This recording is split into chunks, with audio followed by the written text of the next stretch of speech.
поэмасынан үзінді. Осы жұрт Ескендірді біле мекен, Македония шаһары оған мекен.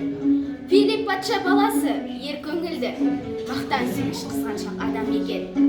Филипп өлді, Ескендір патша болды. Жасы әрең 21-ге толды.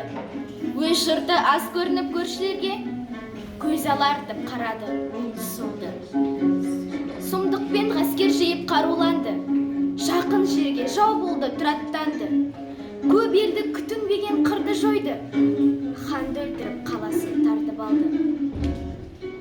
Жазасыз жақын жердің бәрін шапты. Дарияның суындай қандар ақты. Шапқан елдің бәрінде бодам қылып, өкіметі